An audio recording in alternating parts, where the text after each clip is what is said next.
So to talk more about it, Richard Stern is the Director of Budget Policy for the Heritage Foundation, and Pete Sepp is the President of the National Taxpayers Union. Good to have you both this morning. Welcome. Hey, thank you. Thanks.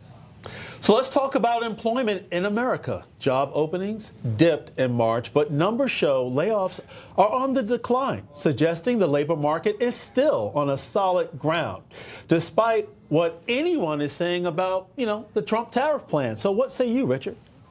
Oh, absolutely. Look, so, what we're looking at here is that the president, in his first 100 days, signed a lot of executive orders aimed at deregulation and really getting the government off the backs of entrepreneurs. And so all of that has caused some optimism and new investments to be made. So certainly tariffs have caused jitters in the market.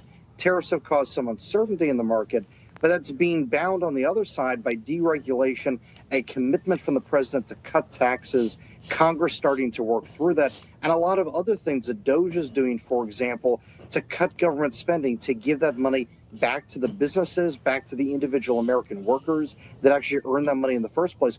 All of that together is going to help lead to more jobs and higher wages. I'm glad you said get the government off our backs. Why? Because Biden and Harris gave me a backache.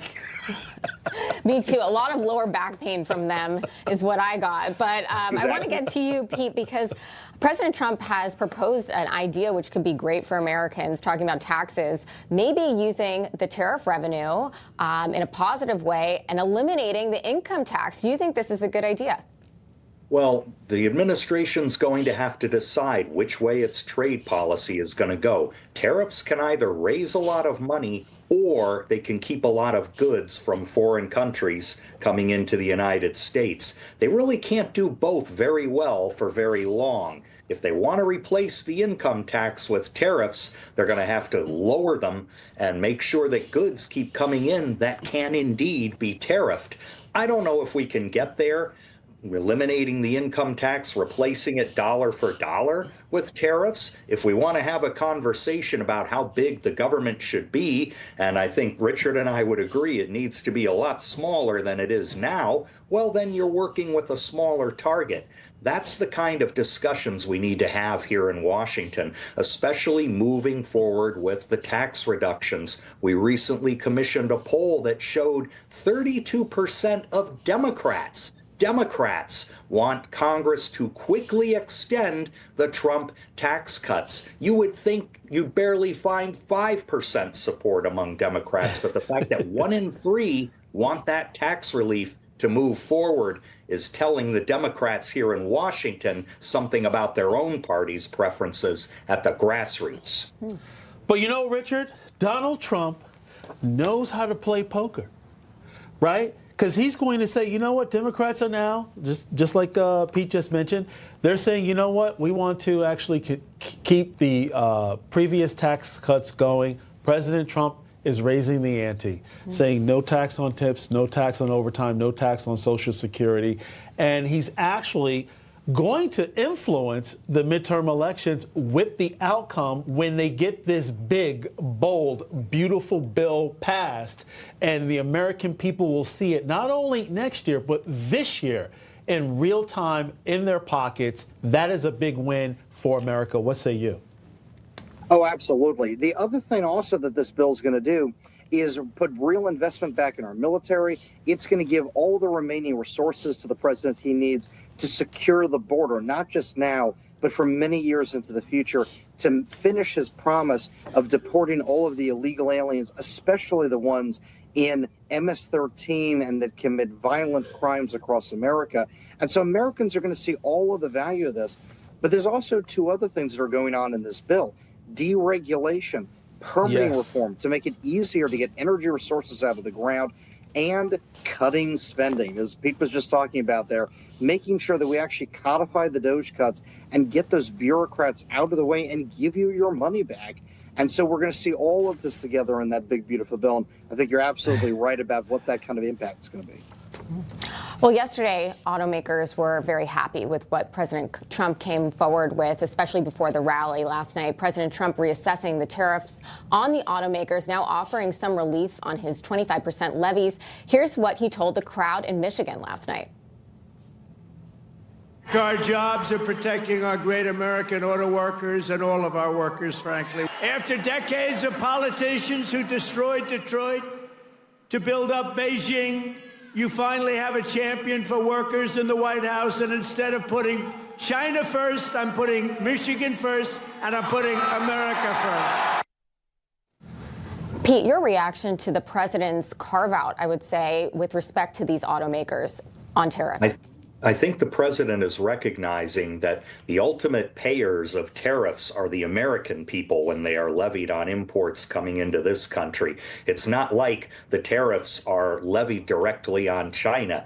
They are taxes on imports. The importer here in America pays the taxes. And bravo to the president for recognizing that a tariff on automobiles or automobile parts coming into the United States raises prices on automakers. That means we need to make sure this trade war that we're fighting is very carefully calculated, carefully calibrated, because the collateral damage here is heavy. That's one reason why UPS is planning to lay off more workers than it had planned prior to the trade war. They're concerned about the direction that's headed in. Those are American workers getting laid off.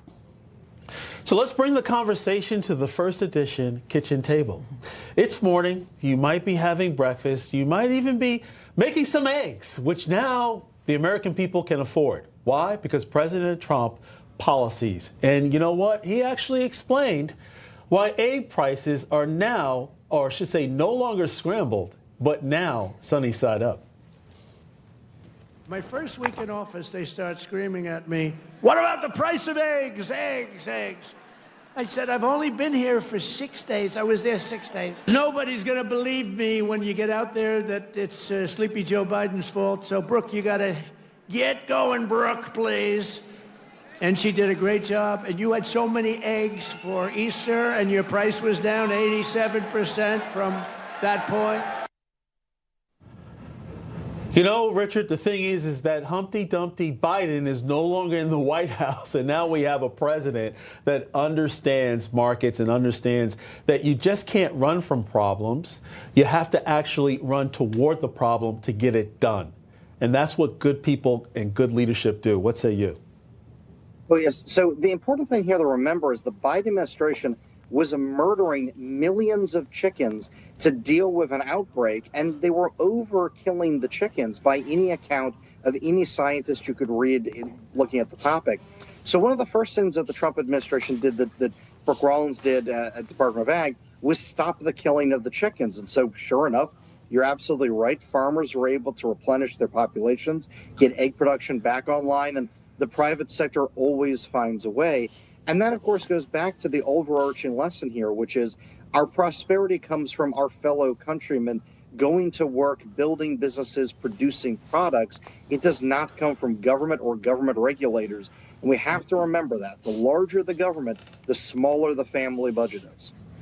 So now you answered the question that so many people had. Why did the chicken cross the road? To get away from Biden. Thank you so much. Exactly.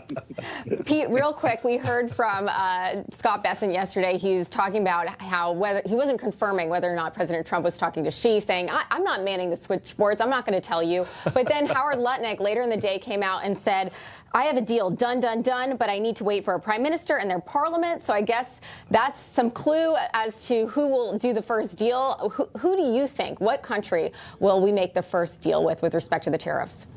My guess is we'll see it in Europe rather than China going first. I could be wrong. You know, this is the game that we always play with trade negotiations. Who blinks first? Who moves first?